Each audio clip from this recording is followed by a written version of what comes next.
Stanley had no trouble falling asleep, but morning came much too quickly. Every muscle and joint in his body ached as he tried to get out of bed. He didn't think it was possible that his body hurt more than it had the day before. It wasn't just his arms and back, but his legs, ankles, and waist also hurt.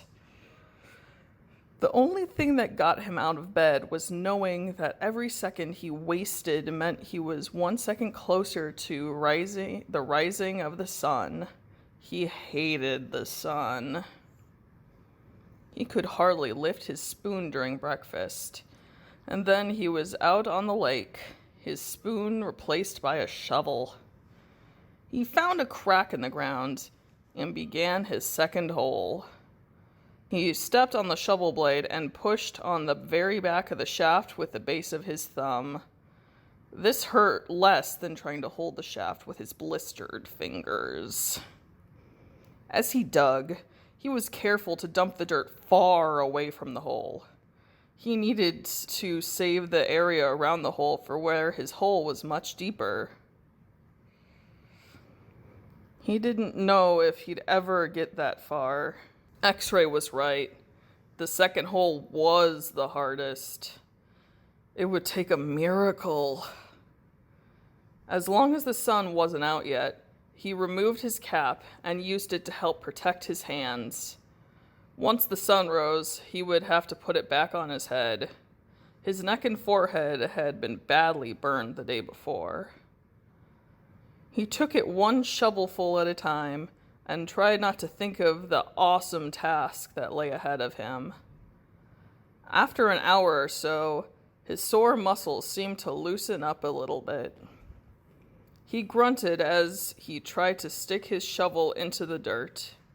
His cap slipped out from under his fingers, and the shovel fell free. He let it lie there. He took a drink from his canteen. He guessed that the water truck would be coming soon, but he didn't finish all the water, just in case he was wrong. He learned to wait until he saw the truck before drinking the last drop. The sun wasn't up yet, but its rays arced over the horizon and brought light to the sky. He reached down to pick up his cap, and there next to it, he saw a wide, flat rock. As he put his cap on his head, he continued to look down at the rock. He picked it up. He thought he could see the shape of a fish fossilized in it. He rubbed off some dirt, and the outline of the fish became clearer. The sun peeked over the horizon, and he could actually see tiny lines where every one of the fish's bones had been. He looked at the barren land all around him. True, everyone referred to the area as the lake, but it was still hard to believe that this dry wasteland was once full of water. Then he remembered what Mr. Sir and Mr. Pedansky had both said. If he dug up anything interesting, he should report it to one of them. If the warden liked it, he would get the rest of the day off. He looked back down at his fish. He'd found a miracle. He continued to dig, though very slowly, as he waited for the water truck. He didn't want to bring attention to his find, afraid that one of the other boys might try to take it from him. He tossed the rock face down beside his dirt pile, as if it had no special value. A short while later, he saw the cloud of dirt headed across the lake. The truck stopped, and the boys lined up. They always lined up in the same order, Stanley realized, no matter who got there first. Xray was always in the front of the line, then came Armpit, Squid, Zigzag, Magnet, and Zero. Stanley got in line behind Zero. He was glad to be at the back, so no one would notice the fossil. His pants had very large pockets, but the rock still made a bulge. Mr. Pedansky filled each boy's canteen until Stanley was the only one left. I found something, Stanley said, taking it out of his pocket. Mr. Pedansky reached for Stanley's canteen, but Stanley handed him the rock instead. What's this? It's a fossil, said Stanley. See the fish? Mr. Pedansky looked at it. See? You can even see all its little bones, said Stanley. Interesting, said Mr. Pedansky. Let me have your canteen. Stanley handed it to him. Mr. Pedansky filled it, then returned it. So do I get the rest of the day off? What for? You know, you said if I found something interesting, the warden would give me a day off. Mr. Pedansky laughed as he gave the fossil back to Stanley. Sorry, Stanley. The warden isn't interested in fossils. Let me see that, said Madnet, taking the rock from Stanley. Stanley continued to stare at Mr. Pedansky. Hey, Zig! Dig this rock! Cool, said Zigzag. Stanley saw his fossil being passed around. I don't see nothing, said Xray. He took his glasses off, wiped them on his dirty clothes, then put them back on. I'm Armpit. See? Look at that little fishy, said Armpit. Chapter 11. Stanley returned to his hole. It wasn't fair. Mr. Pedansky had even said his fossil was interesting. He slammed his shovel into the ground and pried up another piece of earth. After a while, he noticed Xray had come by and was watching him dig.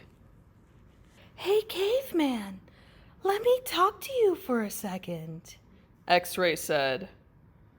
Stanley put down his shovel and stepped up out of his hole. Say, listen, said Xray. If you find something else, give it to me, okay? Stanley wasn't sure what to say. Xray was clearly the leader of the group, and Stanley didn't want to get on his bad side. You're new here, right? said Xray. I've been here for almost a year. I've never found anything. You know, my eyesight's no good. No one knows this, but you know why my name's Xray? Stanley shrugged one shoulder. It's Pig Latin for Rex. That's all. I'm too blind to find anything. Stanley tried to remember how Pig Latin worked. I mean, Xray went on, why should you get the day off when you're only been here a couple of days? If anybody gets a day off, it should be me. That's only fair, right? I guess, Stanley agreed. Xray smiled. You're a good guy, Caveman. Stanley picked up his shovel. The more he thought about it, the more he was glad that he agreed to let Xray have anything he might find. If he was going to survive at Camp Green Lake, it was far more important that Xray think he was a good guy than it was for him to get one day off. Besides, he didn't expect to find anything anyway. There probably wasn't anything of interest out there. And even if there was, he'd never been what you would have called lucky. He slammed his blade back into the ground, then dumped out another shovelful of dirt. It was a little surprising, he thought, that Xray was the leader of the group, since he obviously wasn't the biggest or toughest. In fact, except Zero, Xray was the smallest. Armpit was the biggest. Zigzag may have been taller than Armpit, but that was only because of his neck. Yet Armpit and all the others seemed to willingly do whatever Xray asked them to. As Stanley dug another shovelful of dirt, it occurred to him that Armpit wasn't the biggest. He, the caveman, was bigger. He was glad they called him Caveman. It meant that they accepted him as a member of the group. He would have been glad even if they called him Barf Bag. It was really quite remarkable to him.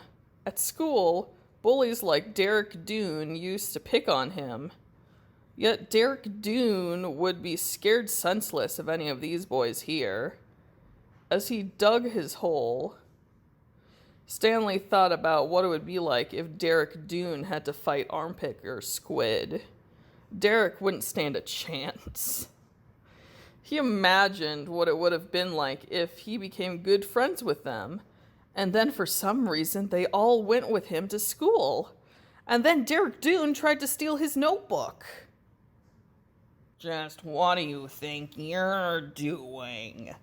Asks Squid, as he slams his hands onto Derek Doone's smug face.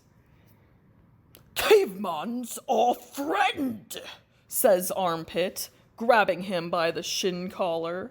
Stanley played the scene over and over in his mind, each time watching another boy from Group D beat up Derek Doone in his imagination. It helped him dig his hole and ease his own suffering. Whatever pain he felt was being felt 10 times worse by Derek, in his imagination at least.